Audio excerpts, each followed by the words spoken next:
Mesdames, Messieurs, bonjour, bienvenue sur Alizé, ravie de vous retrouver pour votre édition de la mi-journée. Nous sommes le lundi 14 décembre et la Guadeloupe s'est réveillée avec un nouveau président de région. Harry Chalus et sa liste changée d'avenir a remporté hier le second tour des élections régionales.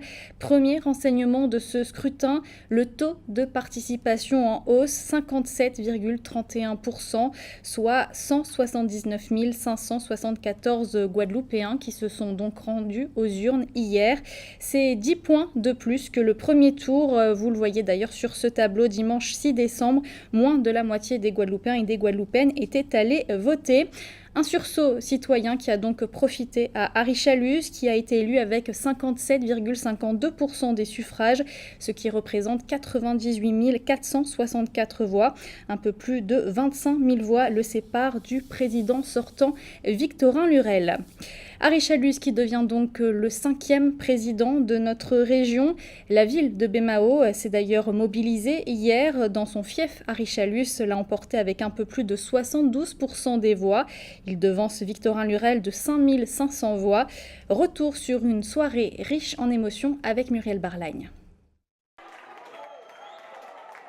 Peu après 21h, Harry Chalus fait son apparition au bureau de vote numéro 1, installé à la bibliothèque multimédia Paul Mado.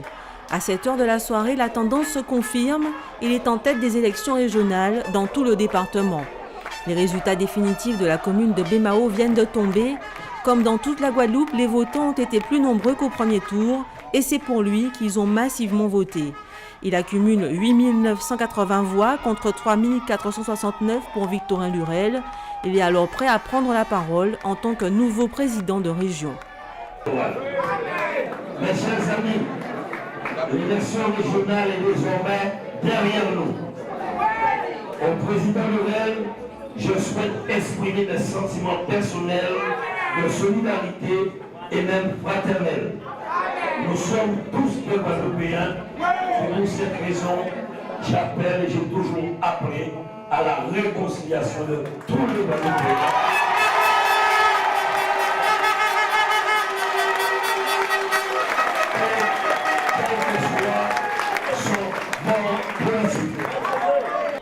Après la prise de parole de la tête de liste Changer d'avenir, une foule de plus en plus imposante envahit la rue de la République, direction la permanence du candidat. Ce dernier a décidé de s'y rendre pour fêter sa victoire. Les sympathisants s'arrêtent juste devant. La musique retentit, des cris de joie éclatent. Harry Chalus le promet, l'une de ses priorités sera d'organiser bientôt une fête pour toute la population, même si l'heure est déjà aux choses sérieuses. Déjà, l'audit de la région, parce que nous allons, quelque part, nous savons pas ce que nous allons trouver. Par la suite, redonner confiance au personnel de la région, car comme je le répète souvent, nous élus, nous sommes là pour mettre en place le programme que nous avons proposé à la population, que la population aujourd'hui a accepté, mais ce sont les techniciens qui mettent en musique ce programme. Et nous ferons tout pour réussir. Quelques colistiers sont venus célébrer l'événement, la victoire de toute une équipe qui, selon certains, a fait la différence avec son programme. C'est vrai que nous avons eu une campagne avec beaucoup de calomnies et beaucoup de mensonges et je pense que les Guadeloupéens n'ont pas apprécié ce comportement. Ils ont apprécié plutôt les discours d'Harry Chalus et la liste Changer d'avenir, qu'ils étaient plutôt dans les programmes, dans les propositions faites à la population. Et donc dans ce cas-là, la Guadeloupe a compris et la Guadeloupe a décidé. Les résultats complets des élections tombent peu avant 22h. Avec 98 464 voix, Harry Chalus devance Victorin Lurel de 25 743 voix. Ça y est, c'est officiel, il est le président du conseil régional de la Guadeloupe. Dehors, la soirée ne fait que commencer. Ambiance festive également hier soir aux Abîmes. Souvenez-vous, la ville avait créé la surprise au premier tour avec Harry Chalus qui était arrivé en tête alors qu'Éric Jalton se trouvait sur la liste de Victorin Lurel. Même scénario hier soir pour le second tour. Harry Chalus l'emporte avec plus de 3000 voix d'écart. Ambiance avec Anne-Elisabeth Artsen et Patrick Curie. La ville des Abîmes confirme donc son choix du premier tour et conforte de ce fait la victoire de Harry Chalus avec 57,90% des suffrages exprimés contre 42,10% pour Victorin Lurel. La participation particulièrement élevée aux abîmes a été de 60,94%. Éric Jalton, engagé aux côtés du président sortant durant sa campagne, reconnaît cette défaite et souhaite bon vent à l'équipe gagnante. Forcément, la défaite est générale sous l'ensemble de la Guadeloupe. Voilà, donc, y compris aux abîmes. Il y a eu l'effet Chalus qui a joué, comme l'effet Lurel avait joué en 2004 et 2010. Maintenant, aux abîmes et en Guadeloupe, je félicite M. Chalus et sa liste pour leur victoire. Et je note que Lurel a été sans doute, Lurel aussi, pour sa belle performance, malgré l'usure du pouvoir. Une forme de volonté de changement, un peu toujours classique de la population. De son côté, le directeur de campagne de Harry Chalus savoure ce succès. Très satisfait. Nous avons mené un combat difficile avec peut-être peu de moyens, mais nous avons réussi quand même à faire l'essentiel, c'est de battre Éric Jalton. Il s'est investi personnellement aux côtés de Victorin Lurel.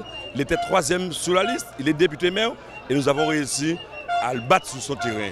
Donc, face à ces moyens, on n'avait pas autant de monde, mais la quantité ne fait pas forcément la qualité. On avait la qualité avec nous.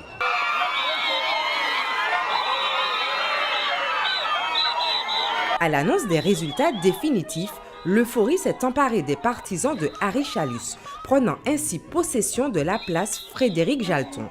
Des liesses de joie dans une ambiance carnavalesque qui contraste avec la déception palpable des partisans du désormais ex-président de région, Victorin Lurel. Direction à présent la ville du Gosier où le nouveau président de région a réalisé un gros score lors du second tour. Harry Chalus l'a emporté avec 73,14% des voix. Un peu plus de 4000 voix le séparent de Victorin Lurel. Et hier soir justement au Gosier, un certain Jacques Gillot accueillit ses résultats avec satisfaction. Le reportage de Karine Gelman. Le Gosier récupère Jacques Gillot. Une ambiance pour ces élections régionales sur un air de municipal. En effet, la population du Gosier a accueilli l'ancien maire de la commune avec un fort engouement. Parce que quand on touche un Gosiérien, c'est le Gosier qu'on touche. Alors nous, en Gosier, nous sommes fait respecter et encouragés par tous les Guadeloupéens. Tous les contents, surtout pour Gillot. On aime Gillot à Gosier. Et il ne faut pas attaquer Gillot. Je crois qu'effectivement, nous avions prévu de faire plus de 6000 voix ici à Gosier. Je crois qu'effectivement, on a atteint notre but. L'objectif a été atteint face à une politique de dénigrement. Parce qu'en fait, je pense qu'en fait, le président sortant aurait pu se dire que la campagne des régionales ne se fait pas que sur Gillot.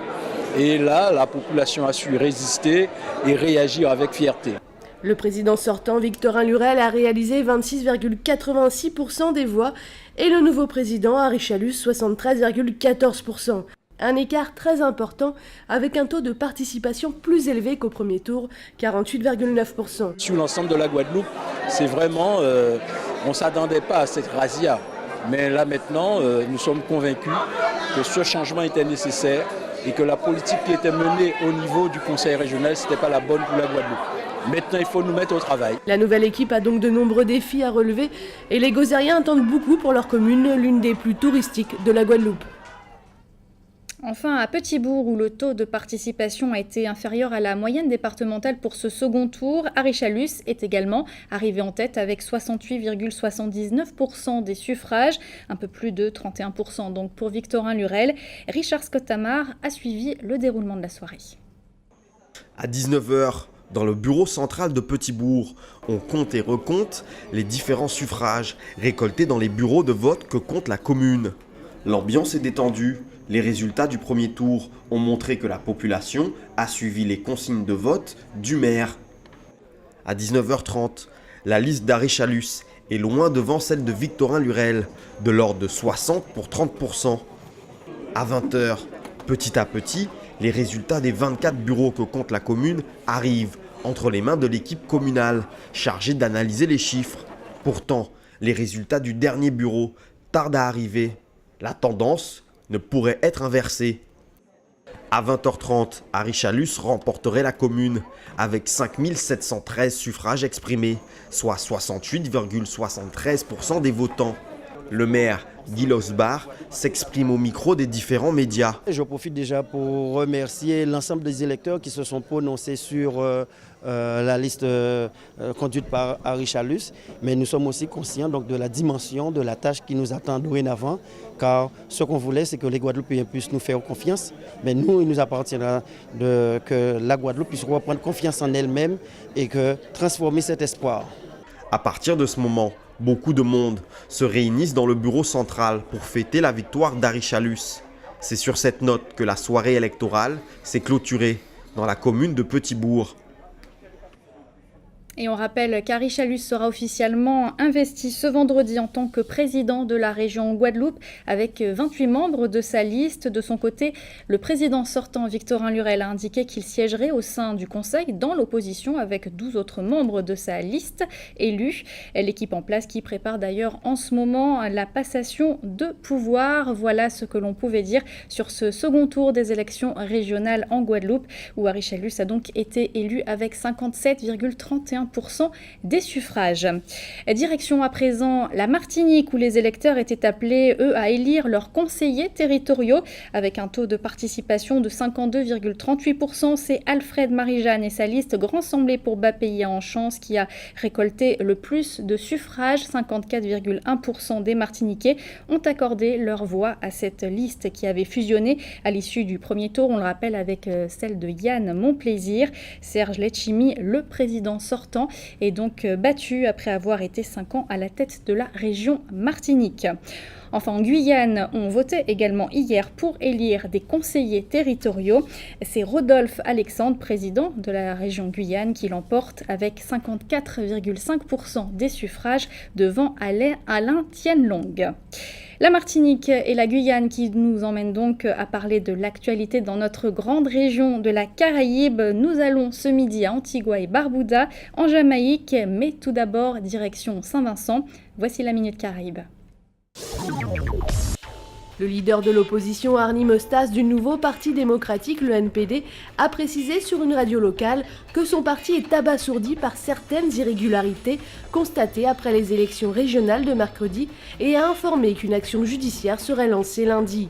Les assesseurs ont déclaré le parti de Raph Gonzalves, l'Unité du Travail, l'ULP, vainqueur de l'élection avec un seul siège d'avance sur l'opposition. Gonzalves a déjà été assermenté comme Premier ministre par le gouverneur général, un peu hâtivement selon Arnie Mostas. Le superviseur des élections a déclaré que l'ULP a remporté 8 sièges sur les 15 en jeu. Les 7 autres sièges revenant au NPD, une réplique exacte du résultat des élections de 2010 avec exactement la même répartition des sièges. Le NPD refuse la défaite et proclame qu'il a gagné l'élection. Son leader précise que le peuple de Saint-Vincent ne se laissera pas usurper la victoire une nouvelle fois et qu'il se battra pour Saint-Vincent jusqu'au bout. Jamaïque alerte au virus Zika. Ministre de la Santé Horace Dallé a appelé les Jamaïcains à prendre les mesures nécessaires pour se protéger contre le virus de Zika et d'autres maladies transmises par les moustiques face à la propagation du Zika dans la région Caraïbe et la menace qui pèse sur la Jamaïque. Horace Dallé invite les associations, les églises, les établissements scolaires, les entreprises et les ménages à rechercher et à détruire les sites de reproduction des moustiques. Il appelle que chacun puisse prendre au moins 10 minutes chaque semaine à effectuer cette prévention nécessaire pour lutter contre l'installation du virus. La population est invitée à utiliser des insectifuges contenant du DEET, à mettre des moustiquaires sur les portes et fenêtres et de porter des vêtements à manches longues et de couleur claire. Antigua, Barbuda, les tarifs les plus bas de la Caraïbe. Les Twin Islands, Antigua et Barbuda proposent des tarifs historiquement bas pour se rendre sur leur île à partir de New York. Les voyageurs new-yorkais peuvent désormais visiter Antigua et Barbuda pour $280 aller-retour, taxes comprises, sur les compagnies américaines United, American Airlines et JetBlue et au départ des 2 aéroports de l'État américain, JFK et New York. À moins de 4 heures de vol de New York et avec de tels tarifs, Antigua et Barbuda deviennent l'escapade idéale des touristes de la côte est américaine pour les vacances de fin d'année. Historiquement connu comme l'une des destinations les moins abordables des Caraïbes, le ministère du Tourisme a beaucoup travaillé pour inciter les compagnies aériennes à beaucoup baisser leurs tarifs afin d'augmenter le nombre de visiteurs à Antigua et Barbuda, tout en incitant les touristes à dépenser plus leur argent dans cette destination. Mary Walker, la vice-présidente des ventes et du marketing d'Antigua et Barbuda, ne cache pas son enthousiasme sur les retombées attendues par ces tarifs pour la destination qui devrait, selon elle, accroître leur attractivité sur le marché américain. Mary Walker précise que les études marketing montrent que les visiteurs sont à la recherche des meilleures offres lors de la planification de leurs vacances et qu'avec un tarif à $280 pour un vol aller-retour rapide, Antigua et Barbuda ne pourront être que fortement gagnantes. Le gouvernement antigouais continue son objectif d'établir un pont aérien pour les îles d'Antigua et Barbuda avec l'ensemble du marché nord-américain. Retour en Guadeloupe et on va parler de sport puisque les arts martiaux étaient à l'honneur ce week-end à Baie-Mahault, une réunion des arts martiaux connus mais aussi moins connus. Toutes les fédérations de Guadeloupe ont répondu présentes au programme des démonstrations mais aussi des initiations. Le reportage d'Éric Pommier. Zone de Jabrin à Convenance à Jarry, l'après-midi est tonique. Toute la famille des arts martiaux est réunie le temps d'une opération séduction. Arts martiaux, ici, il y en a pour tous les goûts et tous les coups. Seule règle, répondre à la philosophie respective de sa discipline. Du karaté à l'aïkido panchak en passant par le yosekan savate, tous les adeptes ont assuré une démonstration avec toujours cette même élégance et des gestes précis.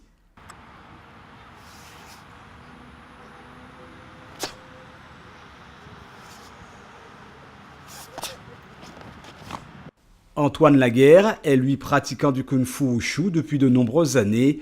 Sa démonstration séduit le public, en effet admiratif, devant la complexité des enchaînements.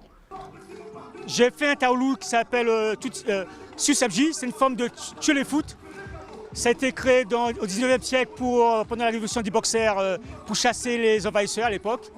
Et c'est plus pour le combat. Maintenant, après il y a plein de styles qui diffèrent. Au nord, on sépare la Chine en deux, le nord et le sud, c'est-à-dire le nord pour les jambes, le sud pour les bras, schématiquement, parce que par rapport aux rizières, très trapu. Mais après, tout se regroupe. Paris gagné pour ce vice-champion du monde 1992 de Kung Fu. Heureux d'avoir répondu à l'invitation de cette opération, logique ajoutera-t-il, dans la grande famille des arts martiaux, le respect prime. Ça devient une passion, une philosophie, parce qu'il faut savoir que les arts martiaux, il y a plus une philosophie derrière que l'art martial même. Parce qu'à l'origine, c'était un art pour faire la guerre. Maintenant, de nos jours, on essaie de faire la guerre en nous-mêmes. Le respect d'autrui, tout ça. C'est ainsi que toute l'après-midi, les pratiquants d'arts martiaux, toutes disciplines confondues, ont assuré le show. Et bonne nouvelle, les adeptes sont nombreux, la famille s'agrandit et la relève est d'ores et déjà assurée. Avant de parler météo, je vous rappelle l'information principale de cette édition, la victoire d'Harry Chalus et sa liste changée d'avenir hier lors du second tour des élections régionales. Il l'emporte avec 57,52% des suffrages. Harry Chalus qui devient le 5e président de la région Guadeloupe. Allez, on va jeter un rapide coup d'œil sur vos conditions météo pour cet après-midi en Guadeloupe. Le ciel sera voilé sur l'ensemble du territoire avec des risques d'averses, notamment dans la région de Basse-Terre. Les températures, elles, seront comprises entre 27 et 29 degrés. C'était le journal de la rédaction. Merci de l'avoir suivi. Une édition que vous pouvez bien sûr revoir sur notre site le www.alizé.com. Dans quelques instants, une météo détaillée de notre région suivie du journal de TF1 et de petits secrets entre voisins. L'actualité locale et régionale revient ce soir à 19h. Une édition qui sera bien évidemment largement consacrée au second tour des élections régionales. En attendant, bon appétit et très bon après-midi sur Alizé.